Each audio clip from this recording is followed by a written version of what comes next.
Okay, today I am going to show you how I'm storing my espresso cup and saucer. Get the towel ready. I have a bat down, so I'm throwing off of the bat. And my clay, I'm using lumps of clay, which I've already wedged, weighed out at 1 pound, give or take a tenth of a pound. Actually, it's like 1.012 pounds to be exact, because I just use my scale to measure it. Alright, turn on my wheel, wet down the bat.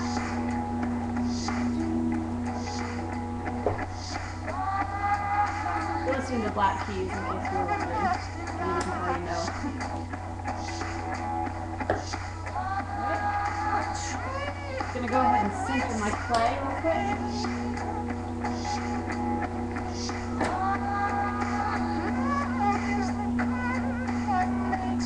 We're going to cone up and cone down, which is a method that in general is almost like an extension of wedging, so it helps the clay particles all sort of line up with each other again. This is coning down. You push from the center down, obviously. It's not totally centered yet, so I'm going to go up and down again.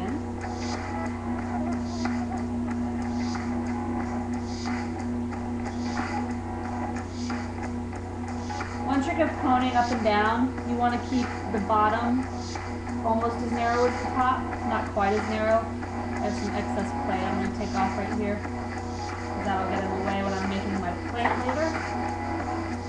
Alright. That's my cone. And then I push down from the top into my left hand, and kind of just hold tight, and it sort of centers the clay for you. Voila! There she is. Alright. This bat is actually wobbling a little, which is driving me crazy. And then in order to throw off the hump, this is called the hump, throwing off the hump. So the espresso cup comes off of the hump. Make sure that's really centered. Mostly centered. It doesn't have to be perfect. Playing with clay is not an exact science, right? Alright.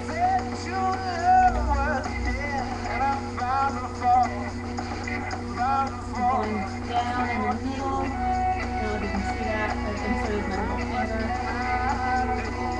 And then I'm pulling the bottom out a little bit. Not too much. I want the bottom to be kind of concave.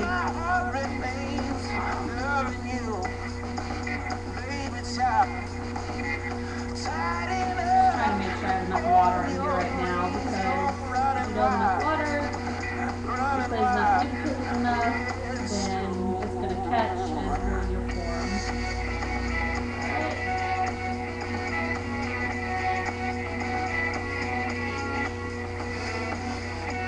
Got a lot on the bottom that I can use to pull up.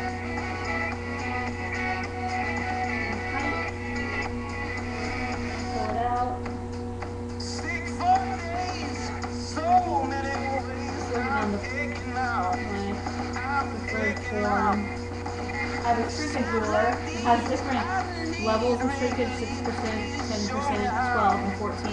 When the clay is fired, it shrinks a certain percentage, depending on the cone. I'm not sure what ours are, so I'm going with 10%. I want it to be about 2.5 when it's shrunk. Right now it's about 2.25, so I'm going to go in and widen it up just a little bit.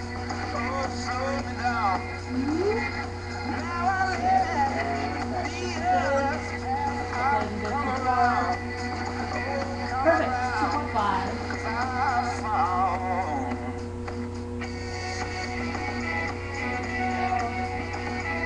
Make sure the bottom is nice and level. I got a little bit of water in there, which I'm going to sponge up real quick. And then kind of squat as far as an espresso cup. Shortens that, and the walls are a little bit thin, but so it goes, I guess. There we go. Not so squat anymore.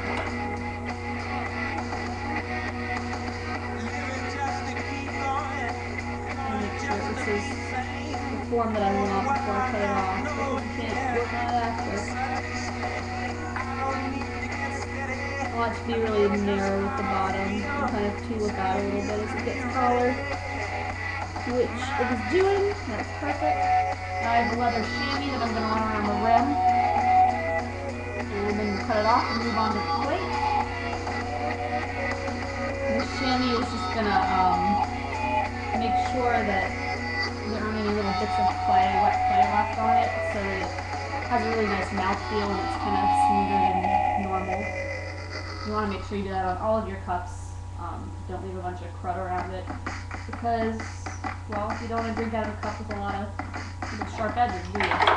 Alright. I'm going to take our wire, cut this right off the wheel.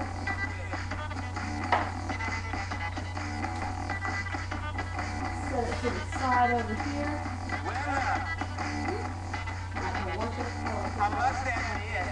Alright, this is going to be our plate today. Maybe center, make sure that it's, you know,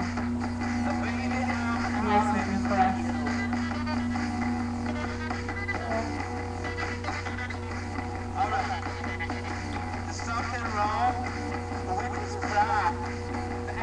Slip on there. And I'm going to use my ribs to clean up right around here. Got a little excess clay.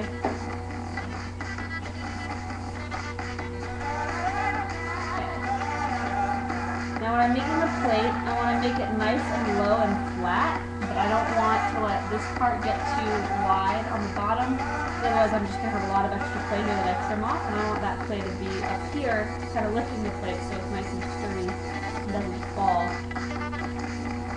So I'm just right now trying to pull clay out from the inside to next to me.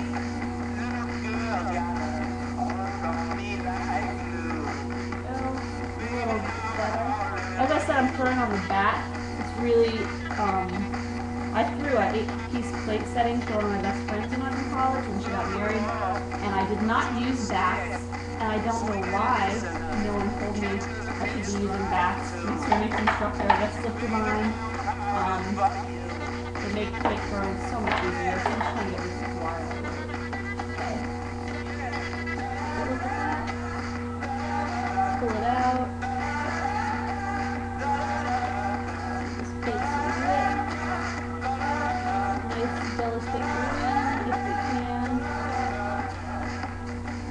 Wobbling a little bit, but I think that might be the bat. As I said before, the bat's kind of wobbly.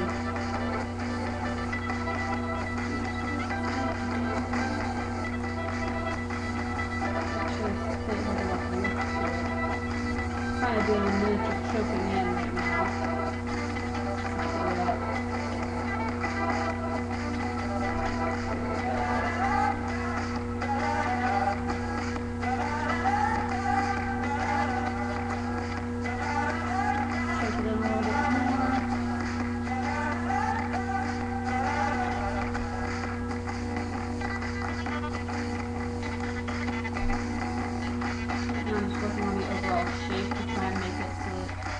Not too flat, not too weird looking. You always want a little bit of an uplift on your plates. And then I'm going into the middle to kind of carve out a little divot where the cup will rest. Try this off with my sponge, stop the wheel, see how it looks in just a second. Looks pretty nice. It's kind of falling a little bit, so I'm going to try and lift a little more. Press the edges.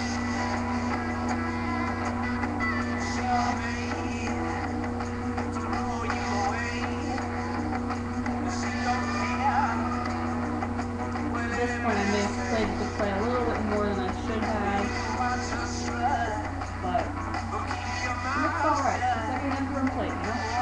So now I have a wooden tool here that I'm going to etch a couple of lines. A little bit of extra earth brushes here.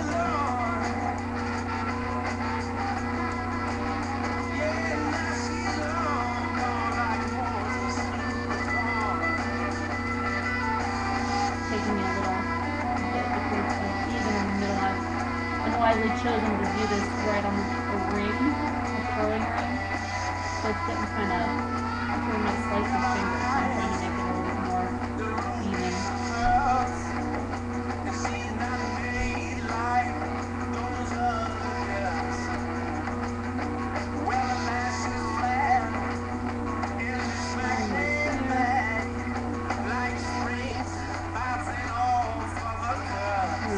Employ my shading here to make this nice and smooth.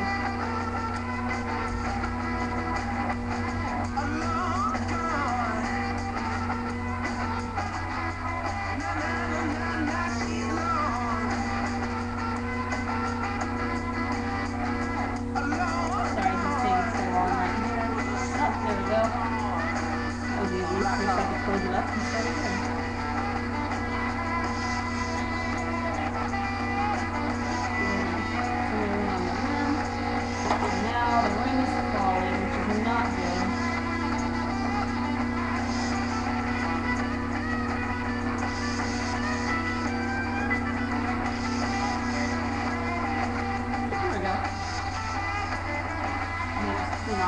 That a little, and then show you the espresso plate. And give me 1 second, I'll show you what this is going to look like. I just don't want to touch this cup over here with wet hands. I have a couple of cups sitting over here in the green stage, which means that they are dry but not fired. And if I touch them with water, they're going to dissolve. So, just a little finishing touch to show you. This is what I've made for you today. Saucer and an espresso cup, and I'll trim those up and they should be good to go.